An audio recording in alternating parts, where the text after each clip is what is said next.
Welcome to this week's Honda. I'm your host Nagarajanya, and this is where you get all the details on the hottest new developments in the world of Bay Area real estate, from first-time home buyers to mortgage rates and everything in between. Let's get started, guys. I'm excited to see California taking steps to make it easier for first-time home buyers to get in the market. It's no secret that buying a home is an expensive venture, but now there are more options than ever before for people who want to buy a home. In particular, I'm interested in this forgivable equity builder loan program because it's great for those who want to buy a home but doesn't have the cash for a down payment.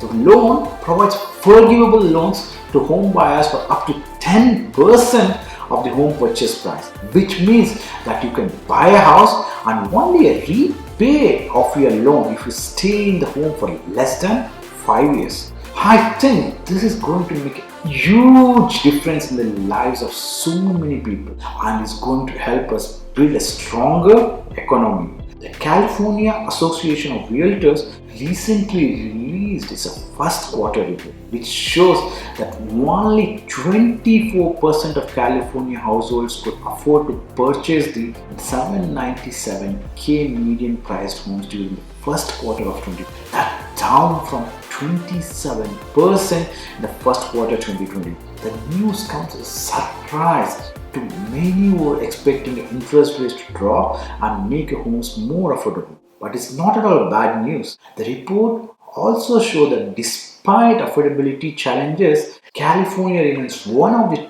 top states for housing. Check the link description below if you qualify for this loan program.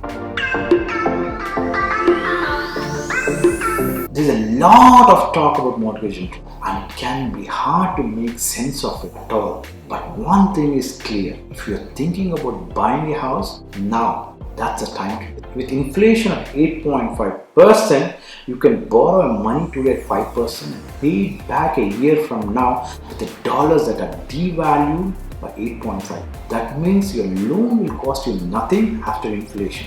And if the market's wrong, the pace of inflation continues the same way until next year, you will make a handsome return on your mortgage. It's no secret that the housing market is in a bit of slump lately. People are nervous about buying and they have got good reason to be. If you buy now, will your home become worthless when economic crashes? The short answer is no.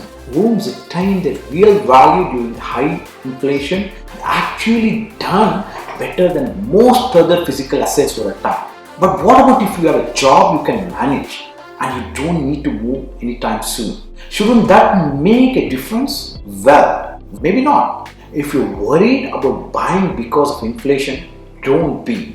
Wall Street has misjudged asset prices and inflation. If you didn't, we would see bond and stock prices crash and show up all the time. Just think how well the stock market has done since Trump was elected as president. Even the most experts predicted it would crash. So even if inflation drops as predicted, interest rates on the fixed mortgage will likely decline as well. This means you should be able to refinance your 5% mortgage at a lower rate and the monthly payment. If inflation exceeds expectations, you will be ahead of the game.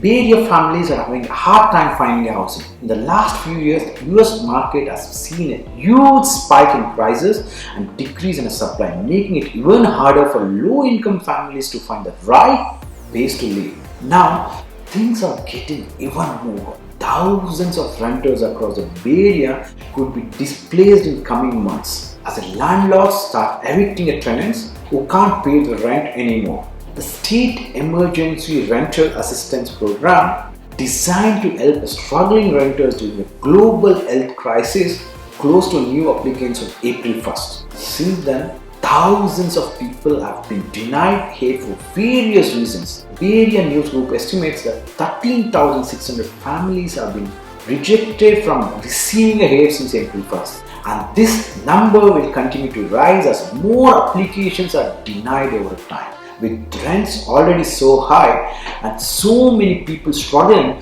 with housing costs, These evictions could have devastating consequences for many families, including the children who may end up homeless because their parents were evicted from an apartment where they were living together as a family unit. There you have it. If you're planning to buy a house, buy now as the hard data supports it. If you're selling a home, watch this video first. I show you 7 steps to selling a house so that you don't end up losing on a real estate. Thanks for watching. Be sure to like and subscribe to my channel. I'll see you again next week. Until then, keep your frown upside down.